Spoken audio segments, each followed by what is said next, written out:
جب اللہ کے نبی داؤد علیہ السلام کے وارث سلیمان نبی ہوئے تو وہ اللہ کی دربار میں دعا مانگنے لگے کہ اے اللہ مجھے وہ مرتبہ عطا فرما جو مجھ سے پہلے نہ کسی کو ملا ہو اور نہ ہی میرے بعد کسی کو ملے۔ وہ دور ایک عجیب دور تھا، لوگ جنات کالا جادو پہ زیادہ یقین رکھتے تھے۔ اللہ نے اپنے نبی سلیمان علیہ السلام کے لیے چرند پرند ہوا جنات کو ماتحت کر دیا۔ تو بس اللہ کے نبی سلیمان علیہ السلام جہاں بھی کفر نفرت اور انسانوں پہ ظلم دیکھتے تھے تو آ کے اپنے معجزات دکھاتے تھے، اور یوں انسان آپ کو اللہ کا نبی سمجھ کر صحیح راستے پہ آ جاتے تھے۔ اور اگر کوئی جن کسی انسان کے گروہ پر حملہ کرتا تھا، اسے نقصان پہنچاتا تھا، تو آپ اس جن کو زنجیروں میں جکڑ دیتے تھے، اور آپ کا تخت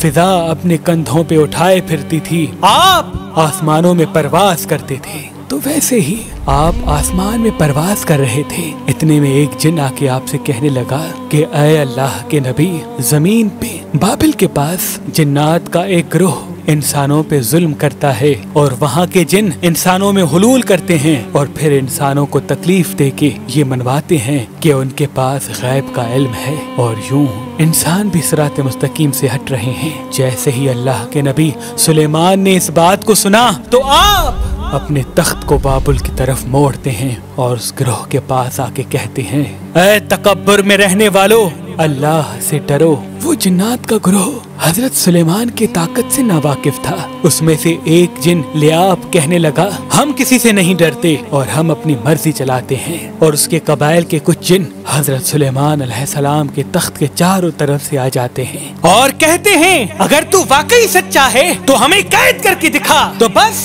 اللہ کے نبی سلیمان علیہ السلام جیسے ہی اپنی عصا ان جنات کی طرف کرتے ہیں تو ہوا اور مٹی کا ایک عجیب طوفان اٹھتا ہے اور زمین کو چیر کے لوہا نکلتا ہے اور زنجیروں میں تبدیل ہو جاتا ہے، اور وہ زنجیریں ہر اس جن کی گردنوں پہ آ پڑتی ہیں۔ وہ تمام کے تمام جن زمین بوس ہو جاتے ہیں، اور اللہ کے نبی سلیمان کے قدموں میں گر کے کہتے ہیں کہ آپ کون ہیں؟ پھر آپ فرماتے ہیں میں اللہ کا نبی داؤد کا بیٹا سلیمان ہوں، اور اللہ نے مجھے اس زمین پہ امن اور سلامتی کے لیے منتخب کیا۔ اے گروہ جن، خبردار ہو جاؤ، اس زمین پہ فساد نہ پھیلاؤ ورنہ اللہ کا عذاب تم کو فنار کر دے گا۔ یوں وہ سارا گروہ حضرت سلیمان کی نبوت اور اللہ کی وحدانیت کو تسلیم کرتا ہے، اور پھر سب کے سب امن محبت اور سکون کے ساتھ زندگی بسر کرتے ہیں، اور وعدہ کرتے ہیں کہ کبھی بھی کسی بھی انسان کو تکلیف نہیں دیں گے۔ بے شک اللہ جسے چاہے اپنی خاص رحمت اور طاقت سے نواز دیتا ہے، وہ ہر دعا کو سننے والا اور سب پہ کرم کرنے والا ہے۔ اے اللہ اس پورے جہان پہ اپنا کرم فرما اور ہر انسان کی دعا کو قبول و مقبول فرما، آمین ثم آمین۔ قبول و مقبول فرما، آمین ثم آمین۔